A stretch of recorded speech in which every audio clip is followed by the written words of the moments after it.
Hi guys, this is editorial analysis for 24th October 2016. Let's go to the first one. This is from the Hindu newspaper. It just says that United Nations Conference on Housing and Sustainable Urban Development. It just got concluded in Quito, Ecuador. It happens every 20 years. And it received wide participation from government and civil society. So we will discuss this editorial in 5 points. First point, this conference, it evaluates the improvement of access to housing and sanitation, equality, urban mobility, securing rights of women, children, the elderly and disabled, etc. Second point, in India, 31% of the population and 26% of the workforce is urban according to the 2011 census. There is urbanization is increasing in India, so our development goals must be in line with the Paris Agreement to achieve the Sustainable Development Goal 11. Point 3, smart cities, Atal mission for rejuvenation of urban transformation, etc. are some of the steps that we have taken in this regard. Fourth point, lack of adequate parks and public spaces, suitable land for informal workers who offer services in the city, egalitarian and non-polluting mobility options, and new approaches to low-cost housing. These are some of the concerns that we have to address. And fifth and last point, at the conference, our Ministry of Housing and Urban Development, this ministry, it identified subsidized redevelopment of slums involving private agencies, low cost, disaster resistant prefabricated constructions as key to housing for all. So that is on the United Nations Conference on Housing and Sustainable Development. It happens every 20 years. That means this editorial is very important. Guys, there's one more editorial from Hindu that is on Indo-Pak relations, but since we have done this Indo-Pak relations in so much of detail, and this editorial was basically the repetition of all the points that I have already done in my previous videos, so I'm not going to repeat them.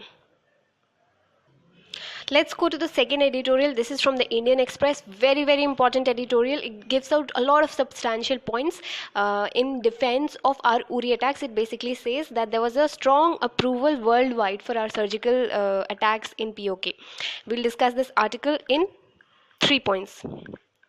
Let's go to the first one. It says that every nation has the right to defend itself, and this is the international law under the UN Charter, Article 51. Second point, in Nicaragua versus the United States 1986 case, in this case the International Court of Justice, it gave the opinion that armed attack does not necessarily have to involve a regular army. And then I'm quoting the ICJ. It says that arming, equipping, financing, or otherwise encouraging, supporting and aiding military and paramilitary activities is a breach of nation's obligation under customary international law not to intervene in the affairs of another state. And so quote end, and so for this reason the 9/11 Bali bombings of 2002, the Madrid train bombing of 2004, they all amounted to armed attacks on state. So, in this regard, the United States bombed a pharmaceutical company in Sudan in 1998 in response to attacks on the US embassies in Kenya and Tanzania, and this attack by the United States was justified under Article 51. So, and last point, the third point, so we are justified in the surgical strikes, given that we had proof that Pakistan was involved in the Uri attacks. So we don't need to feel guilty. We are justified in our surgical strikes because we have a right to defend ourselves under the international law, UN Charter, Article 51. Let's move on to the third editorial. This is from the Hindu Business Line, and this talks about how to deal with the shortage of pulses in India. This article we will discuss in 6 points. The first point says that pulses sector need a long-term policy encompassing production, processing, consumption and trade. Second point, it needs adequate policy research and investment support. Third point, remunerative prices should be given to the growers of pulses. Fourth point, we should deliver pulses through public distribution system because of course they are very important for proteins and half of the country is malnourished. Fifth point, we should allow exports of pulses for better remuneration to growers.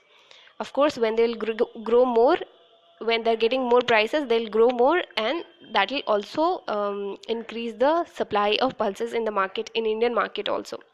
And sixth point, the milling technology, the dal milling technology in India is very outdated, so we should attract FDI in dal milling with modernization. So that's it for today, 24th October. Thank you.